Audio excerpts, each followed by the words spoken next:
இருக்கும் இனிய காலை வணக்கம்.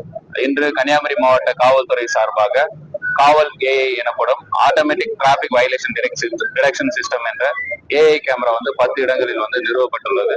இதன் முக்கிய நோக்கம் நம்ம விபத்தில்லா கன்னியாகுமரி மாவட்டம் என்ற இலக்கினை நோக்கி பல்வேறு திட்டங்களை செயல்படுத்தி வருகிறோம். அதில் ஒரு முக்கிய நோக்கமாக இன்று காவல் ஏஐ என்ற ஏஐ கேமரா நிறுவப்பட்டுள்ளது.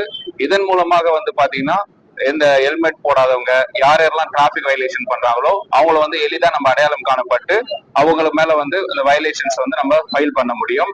2 மாதங்களுக்கு முன்பு பாத்தீங்கன்னா நம்ம போத்தீஸ் ஜங்ஷன்ல இது போல இந்த ஏஐ கேமரா வச்சோம். அது வச்ச பிறகு இது வரைக்கும் தோராயமா 4800 கேசஸ் நம்ம ஃபைல் பண்ணிருக்கோம். அது மட்டும் இல்லாம பொதுமக்களிடையே ஹெல்மெட் போடுற பழக்கம் இன்க்ரீஸ் ஆயிருக்கு. சோ எங்களோட நோக்கம் காவல்துறையோட நோக்கம் ஃபைன் போடணும் இல்ல இம்போஸ் பண்ணணும் அதெல்லாம் எங்களோட நோக்கம் கிடையாது. எங்களோட நோக்கம் பொதுமக்கள் அனைவருமே ஹெல்மெட் போடணும். கண்டிப்பா ஹெல்மெட்ன்றது ஒரு உயிர் காக்கும் கருவி. ஏன் பாத்தீங்கன்னா நம்ம கன்னியாகுமரி மாவட்டத்துல வருடந்தோறும் ஒரு 300க்கும் மேற்பட்ட சாலை விபத்துகள்ல பலியாகிறாங்க. பட் அதுல பாத்தீங்கன்னா 70% பேர் பாத்தீங்கன்னா ஹெல்மெட் போடாம தான் உயிரிழப்பு ஏற்படுது. சோ அந்த ஹெல்மெட் போறத நம்ம ஒரு பிஹேவியரல் சேஞ்சஸா கொண்டுட்டு வரணும். எல்லா பொதுமக்களும் கட்டாயமா ஹெல்மெட் போடணும்ன்ற ஒரு நோக்கத்துக்காக தான் இந்த ஏஐ கேமரா உதவியுடன் இந்த ஃபைன் சிஸ்டம், இந்த வயலேஷன் டிடெக்ஷன் சிஸ்டம் நம்ம கொண்டு வந்திருக்கோம்.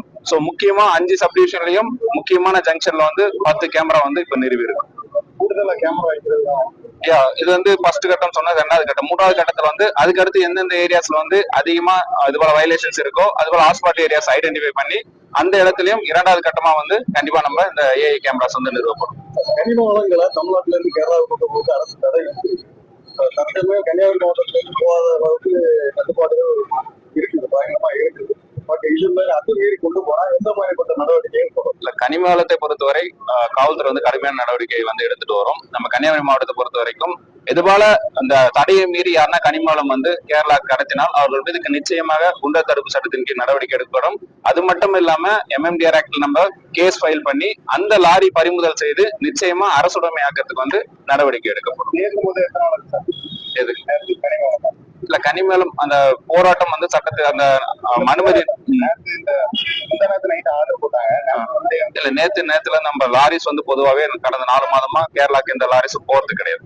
நம்ம கன்னியாகுமரி மாவட்டத்தை பொறுத்த வரைக்கும் நம்ம பார்டர்ல டிஸ்ட்ரிக்ட் பார்டர்ல 4 செக் போஸ்ட் இருக்கு, ஸ்டேட்ல 25 செக் போஸ்ட் இருக்கு. அந்த 25 செக் போஸ்ட்லயும் நம்ம 24/7 போலீஸ் போட்டு தீவிரமா கண்காணிச்சுட்டு வரோம். அதனால எந்த விதமான வயலேஷன்ஸ் நடக்கிறதுக்கு இல்ல. அப்படி தடையை மீறி ஒரு லாரி போச்சுன்னா கண்டிப்பா அது பறிமுதல் செய்து நிச்சயமா அதுல கடத்துவோர் மீது குண்டர் தடுப்பு சட்டத்தின் கீழ் நடவடிக்கை எடுக்கப்படும்.